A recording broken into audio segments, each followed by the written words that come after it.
Ya guys, balik lagi bersama saya tentunya Uki. Nah, kita bahas yang lagi viral lagi, yaitu tentang Muhammad Qasim ya. Nah, buat kalian yang nggak tahu siapa Muhammad Qasim, yaitu tentang siapakah Muhammad Qasim. Beliau adalah orang yang katanya mimpi ya, melihat kiamat guys. Dan melihat kiamat terjadi kapan, maaf guys, kiamatnya kapan gitu, dia tahu setelah dia bermimpi. Nah, kabarnya ternyata katanya ya, gosipnya itu Muhammad Qasim ini jarang sholat guys, tapi kok bisa bermimpi seperti itu gitu loh. Nah, seperti apa beritanya? Yuk langsung kita simak. Kalian tonton sampai selesai supaya nggak salah paham ya. Baru kalian komen-komen di bawah seperti biasa setelah nonton sampai selesai gitu loh guys. Nah, kita lihat beritanya seperti apa. Tapi sebelumnya bantu subscribe ya guys ya, supaya kalian nggak ketinggalan info terbaru ya. Yuk kita lihat bareng-bareng guys videonya. Dengar-dengar jarang sholat dan mau menyelamatkan umat muslim. Tapi kayaknya selamatin sholatnya dulu deh, karena itu wajib berdoain ya. Gimana ceritanya ada orang yang jarang sholat kemudian dieluk-elukan sebegitu luar biasa ini. Bahkan mimpinya diperlakukan layaknya wahyu. How? Dia mengatakan dia pernah berjumpa dengan Allah, pernah berjumpa dengan Nabi Muhammad salawatu rabbi wassalamu. Oke. Anggap mimpi itu benar. Tapi apakah mimpi itu bisa jadi hujah? Apakah mimpi bisa jadi dalil? No. Para ulama itu menyebutkan bahwa mimpi itu bisa menjadi kabar gembira, bisa menjadi kabar buruk. Oke, kamu berjumpa dengan Rasulullah, itu kabar yang begitu gembira, yang begitu luar biasa. Tapi apakah mimpi kamu bisa dijadikan sebagai patokan hukum tertentu untuk menentukan satu kaidah tertentu? Gak bisa. Mimpi bukan hujjah, mimpi bukan dalil. Mimpi gak bisa menjadi sesuatu yang menjadi pertimbangan apakah sesuatu ini boleh atau tidak. Gak bisa. Ya, itu adalah sesuatu yang selalu dibahas oleh para ulama. Imam Bukhari para ulama menjadikan mimpi sebagai sesuatu yang penting sehingga dimasukkan di dalam Sahih Bukhari. Nabi SAW bersabda, ru'yatul mu'min, mimpi seorang mukmin 1/46 bagian dari kenabian. Jadi kalau ada kiai, habib, ustadz cerita mimpi, kamu meremehkan syariat Islam. Murni. Ini yang agak aneh di ilmu pesantren. Jadi melihat jenengan langsung dengan mimpi itu otoritatif mimpi. Karena mimpi ru'yal mukmin dijamin oleh Rasulullah sama dengan 46 juz'un minan nubuwah. Jadi persennya itu besar sekali, 46% dari juz'un minan nubuwah otoritatifnya. Nah, tentu tidur yang benar. Logikanya gini, kata-kata kita menjelaskan. Orang kalau lihat langsung itu pasti terpengaruhi oleh cinta atau tidak cinta, senang atau tidak senang, sedang butuh apa enggak. Jadi kalau saya sedang butuh dengan Pak Rektor, itu melihatnya dengan penuh harapan. Jadi kalau saya sakit mau mati, itu senang lihat dokter, karena ini harapan, Rektor nggak ngefek gitu kan gitu. Tapi kalau saya politikus, ngelihat ketua partai itu lebih respect ketimbang melihat dokter. Jadi gara-gara banyak kepentingan ini melihat itu nggak pernah jujur gitu. Nggak pernah jujur.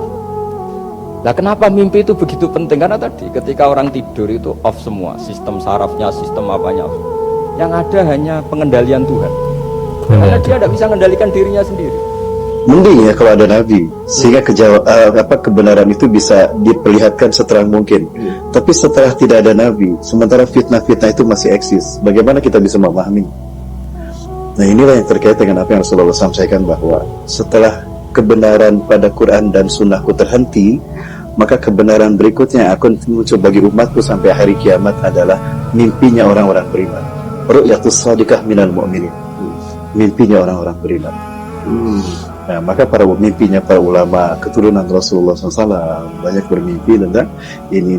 Nah, itu bisa menjadi clue bagi kita untuk menemukan kebenaran yang sesungguhnya untuk kita perjuangkan. Maka munculnya tokoh-tokoh yang fenomenal karena mimpinya. Seperti sekarang Imam Mahdi, ada sosok dikaitkan Imam Mahdi ini kepada Muhammad Qasim kayak gitu. Nah, hal-hal semacam ini juga ini bisa menjadi bagi kita clue untuk kita memahami hal-hal yang selama ini menjadi misteri, termasuk tentang Sunda Empire dan sebagainya. Itu juga bisa menjadi bagian. Yang mana kalau ini kita kaji secara ilmiah, itu akan menuntun kita pada kebenaran yang sesungguhnya.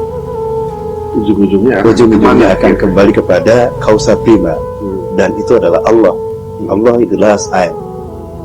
Pada akhirnya akan kepada Allah. Dan inilah hidayah yang Allah berikan bagi orang yang konsekuen dengan hati nuraninya, dengan akal sehatnya, dan dia berharap ingin menemukan kebenaran yang sesungguhnya. Dan itu janji Allah. Man jahada fina lanahdiyannahum subulana. Siapa yang sungguh-sungguh tentang kami, di jalan kami, mencari kami, akan kami tunjukkan jalan menuju kepada kami, kata Allah. Seperti itu. Waduh, sebenarnya memang kita sebagai umat muslim jangan berhenti untuk mencari kan. Betul. Mencari tahu ya, walaupun memang sifatnya orang muslim samina wa ta'na. Iya, iya, iya. Yang dikasih tahu ya kita dengerin, kita ikutin aja gitu. Tapi jangan sampai kita jadi berhenti mencari tahu. Misalnya Ustaz ya, Iya. misalnya gini, kita nggak boleh makan babi. Kita nurut aja nggak boleh makan babi gitu Betul, kan. betul. Tapi kan orang di luar Islam ngerasa, nah apa nggak boleh makan babi? Diteliti sama dia. Tapi dapat ilmu pengetahuan lain mereka kan, ternyata memang banyak mudaratnya, ada cacing segala macam, ujungnya apa? Iya benar nggak boleh makan babi. Maksudnya kesimpulan akhir udah dikasih tahu. Bahas Muhammad Qasim yang lagi viral lagi nih. Dengerin baik-baik, jangan orang bahas apa ini komen apa, aneh. Nih, Anda nggak mempermasalahkan mimpi itu benar atau salah, itu tergantung kepercayaan masing-masing. Catat. Tapi yang jadi masalah, banyak sekali dari pengikutnya yang mewajarkan, yang membenarkan dia itu nggak sholat hanya gara-gara jujur dia nggak sholat. Kan ini aneh. Hati-hati loh, mereka tuh tokoh. Dan dampaknya ke orang-orang, banyak yang beranggapan nggak apa-apa nggak sholat, yang penting jujur. Ini kan salah. Waduh. Allah kan memerintahkan untuk jujur dan sholat. Rasulullah juga jujur dan sholat kok. Ini diwajarin orang yang nggak sholat karena gara-gara jujur dia nggak sholat. Ini pengikut-pengikutnya sebenarnya yang bermasalah, bukan mimpinya. Dan para pengikutnya tuh bilang bahwa itu adalah sarana Allah untuk menunjukkan orang itu jujur dengan meninggalkan sholat. Kan ini aneh. Hati-hati, mewajarkan yang haram itu adalah sebuah kemurtadan dalam kitab Sulamut Taufik. Jadi hati-hati. Udah, sekali lagi Anda nggak mau memmasalahkan mimpi itu benar atau enggak. Tapi yang jadi masalah adalah mewajarkan orang yang nggak sholat. Itu aja. Wallahu a'lam bishawab. Oke, jadi ada seorang pemuda, dia berilmu, tapi dia menolak keras tentang al-mubasyirat yang sudah disabdakan oleh Rasulullah SAW. Dia komplain, bagaimana mungkin ada seseorang yang mengakui dirinya sendiri itu jarang sholat, terus kalian percaya dengan mimpi-mimpinya? Kenapa sih kalian gampang banget dibodohi sama dia? Kenapa kalian gampang banget dibodohi? Oke, kalau dia mau niat membodohi kalian, membohongi kalian, kenapa dia pakai bilang dirinya sendiri jarang sholat? Dia bisa bilang kalau dia rajin sholat, bahkan 100 rakaat setiap malamnya dia sholat, terus dia bisa menggunakan jubah warna putih panjang, dia bisa panjangin jenggotnya, dia itemin jidatnya, kan bisa aja seperti itu. Come on guys, justru dengan cara seperti itu Allah pengen menunjukkan kepada kalian kalau dia adalah seseorang yang paling jujur. Tapi anehnya ketika dia bicara soal dirinya sendiri itu jarang sholat, kamu langsung percaya. Tapi ketika dia bicara soal dia mempunyai mimpi yang baik, di mana dia mimpi bertemu Rasulullah, di mana dia bermimpi tentang perkara akhir zaman yang bakal terjadi supaya umat muslim prepare, kamu langsung menolaknya mentah-mentah. Dan kamu bahkan mengolok-oloknya. Apakah itu muslim yang baik? Dia bilang, sampai-sampai memperlakukan mimpinya layaknya wahyu. Ya memang setelah wahyu yang tersisa hanya mimpi, al-mubasyirat. Tidak ada lagi setelah itu. Terus dia juga bilang lagi, Oke, anggaplah mimpi itu benar. Mimpi itu tidak bisa dijadikan dalil atau hujah.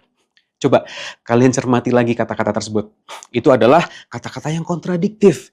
Di mana dia bilang, kalau mimpi itu benar, ya harusnya mimpi tersebut bisa dijadikan dalil atau hujah.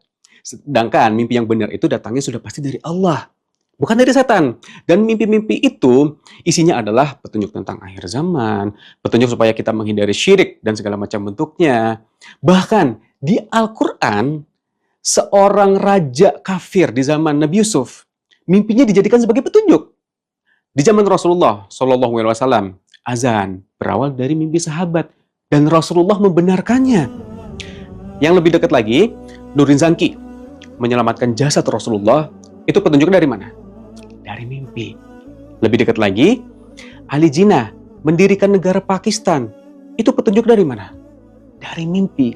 Yang lebih dekat lagi, Ustadz Adi Hidayat bermimpi tentang Pak Prabowo sebanyak 5 kali. Dan mimpi beliau diceritakan langsung di depan Pak Prabowo. Artinya apa? Kesimpulannya adalah ketika mimpi itu benar, mimpi itu bisa dijadikan sebagai petunjuk. Sebagaimana orang-orang terdahulu menjadikan mimpi-mimpi juga sebagai petunjuk. Jelas. Di Al-Quran ada, di hadis ada. Nah, menurut pendapat kalian gimana nih tentang Muhammad Qasim ini guys, yang katanya jarang sholat? Nah, ini benar juga ya tanggapan dari siapa nih, Riza Shah. Kalau nggak salah dia aktor ya, sekarang sepertinya udah hijrah ya. Apakah kalian setuju atau gimana? Mungkin kalian punya komentar sendiri, tulis di kolom komentar. Terima kasih buat kalian yang selalu nonton video KKP. Mudah-mudahan rezekinya selalu lancar dan hidupnya selalu berkah ya, dan mudah-mudahan kuatannya diganti lebih banyak lagi ya, karena udah menonton video aku doain mudah-mudahan hidupnya berkah. Dan sekian dulu guys, sampai jumpa di video selanjutnya. See you guys.